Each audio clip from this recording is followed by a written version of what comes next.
Beasts all over the shop. You'll be one of them, sooner or later.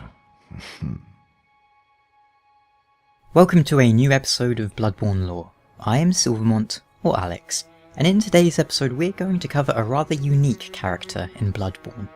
He is both a summoned aid in our fight against the beasts, and a boss who stands in our way. A beast himself that must be put down before we can advance our journey in search of pale blood. It is of course Father Gascoigne, and let's start with that name, shall we?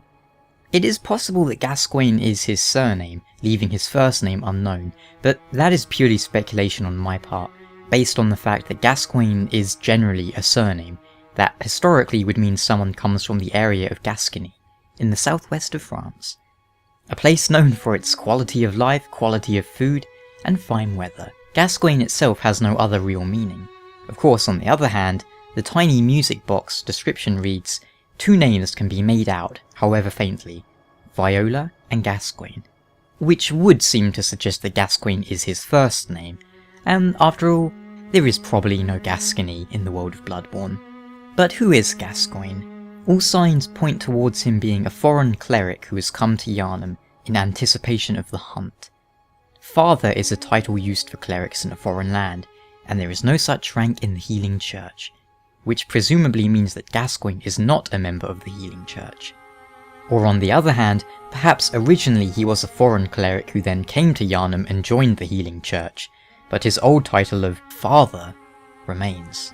Gascoigne was the first hunter we ever saw in early footage of Bloodborne, and even in the alpha footage that people found, where he would say Umbasa, that led people to believe there was a connection between him and demon souls, or rather, a connection between Bloodborne and demon souls.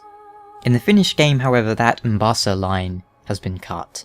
Gascoigne was also the first named NPC we knew of, so obviously he is a hunter. He will assist you in hunting down beasts in central Yharnam if you choose to summon him, and can provide invaluable assistance against the cleric beast. And he is likewise no stranger to working with others, for indeed he had a long and successful partnership with another hunter, Henrik. Unfortunately, Gascoigne's clothes are tainted by a pungent, beastly stench that eats away at Gascoigne, and when we encounter him near Oedon Chapel, he is not in his right mind. He will remark on the number of beasts, and that we soon shall be one of them, and then he attacks us. This behaviour isn't by itself too bizarre, as members of the Healing Church do very much the same thing in those whom they perceive as being infected. Most Healing Church hunters are elementary doctors who understand the importance of early prevention of the scourge, achieved by disposing of victims, and even potential victims, before signs of sickness manifest themselves. Their black attire is synonymous with fear, and that peculiar Yharnam madness. And as we know too well, Gascoigne himself will turn into a beast. How long has he been staving it off? For some time, I believe. For a little girl in Yharnam will remark that her father acts odd at times, and at these times she will play her music box to bring him back to his senses. And this very same music box can be utilised against Gascoigne, which lays a heavy implication down, that Gascoigne is most likely the girl's father. It's a fairly obvious connection, but I do think it's worth noting that the game never explicitly confirms it outside of the Viola and Gascoigne description. But then, why would a little girl lie? As a matter of fact, the Gascoigne family is a rather large one as far as these games go. Beyond Siegmeyer of Katarina, family has rarely played into the Souls games. Oh, of course, you have Cloan and Lenigrast, and you have Stockpile Thomas, but it very rarely plays into it in such a way that it does in Bloodborne, where the results are quite tragic. But here we have Father Gascoigne, his presumed wife Viola, and their two unnamed daughters. After we defeat Gascoigne, we promptly come across the corpse of a human female, suspected to be Gascoigne's wife, Viola. Why? Because she's holding a red brooch that the daughter described to us. The daughter herself implored us to take the music box and deliver it to her mother, so she might calm down her father. But it appears that we were too late, and Gascoigne struck down his wife in his own frenzy, and then was struck down by us, in turn. Which leaves us in quite the miserable situation, doesn't it? At this point you have a choice. Do you tell the daughter what happened? or do you lie to her to spare her feelings? If you tell the truth and hand over the brooch, the girl will mourn her parents and seemingly wander off into the city to meet with an unfortunate end. But even if you lie to her, she will then cheerfully ask if you know some safe place to go. Tell her of Oedon Chapel and she will seemingly be devoured by the monstrous pig in the sewers. Send her to Yosefka's clinic and she will be twisted by the imposter doctor into something far from human. Unfortunately, there is no good ending for this girl. Her whole family seems cursed. Or is this just the curse of Yharnam? Few in this city meet with happy ends, after all. But that's not the end of it. Remember how I mentioned 2 daughters? Indeed, there is most likely another one.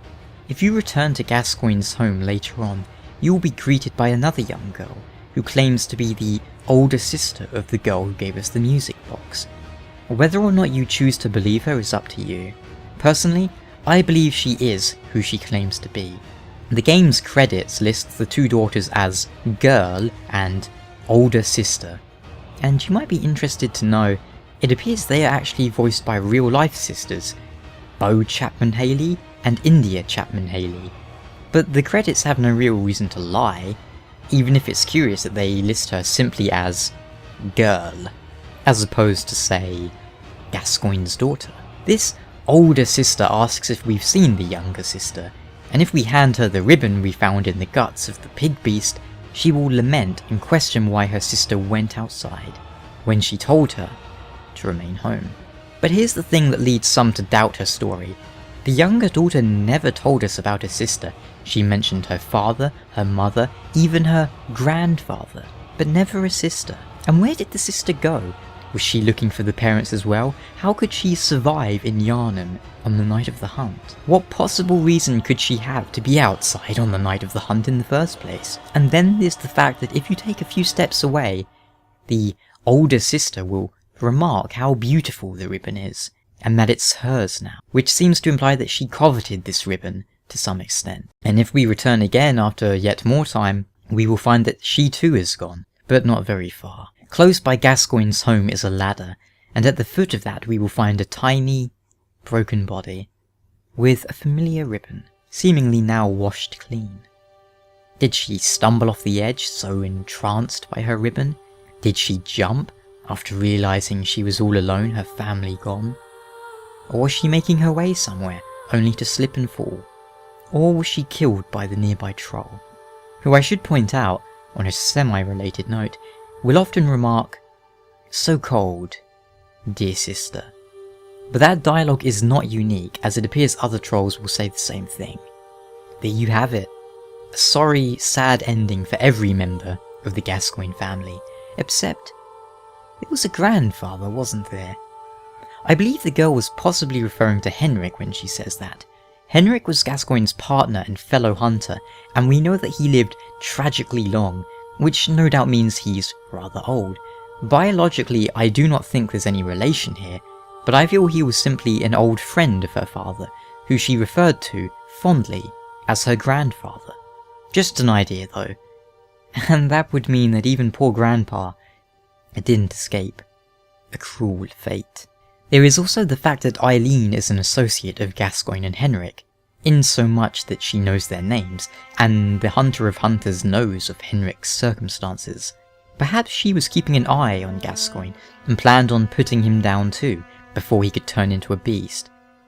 And on that note, what do you think caused him to turn into a beast? Gascoigne is covering his eyes, as do many in Yharnam, which could be taken to mean that he was trying to slow and prevent his transformation. We don't really know much about the specifics when it comes to that. It's not like hollowing in Dark Souls, where to some extent we know what can trigger hollowing. But here we only know that those who cling the hardest to their humanity become the sickest, most twisted beast, which is the exact reason why clerics make some of the most foul beasts of all. But why cover the eyes? Could it be that Gascoigne's insight has reached a level where he is seeing things that are causing him to frenzy, as it were? And is there some connection to frenzy and beasthood? Well, As your insight rises, you become more susceptible to frenzy, and yet it is generally harder to feel your beasthood gauge. But simply covering your eyes isn't going to help too much either way, is it? Considering that simply looking at beasts will grant us insight, it is safe to assume, in my opinion, that both Henrik and Gascoigne would have rather high insight, seeing as they've been doing this for quite some time, which in turn leads them even closer to madness, which in itself may lead them closer to beasthood, from their perspective at any rate. After all, if a little knowledge is a dangerous thing, then omniscience must be lethal. So at this point I think we've covered most of it, but how about we look at it from another perspective?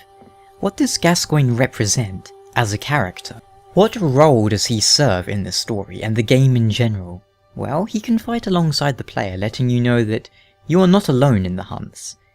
Well, yes, it may be an isolated one, but you are not completely alone. There are other hunters out there, fighting the good fight, as it were.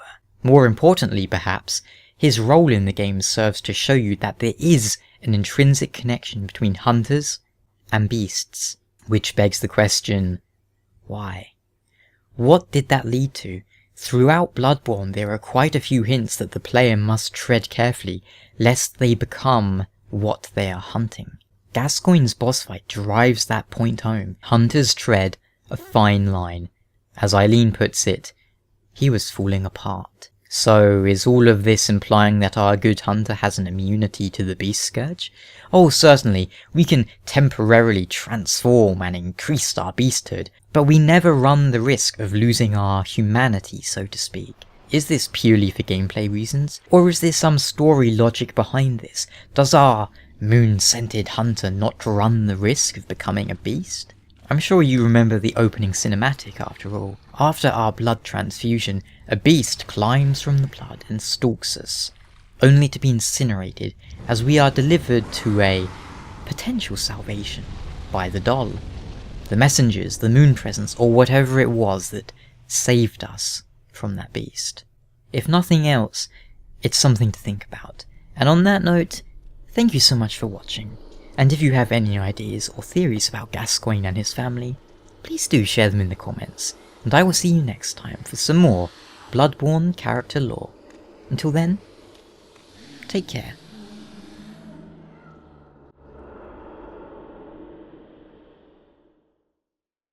Ah, you found yourself a hunter.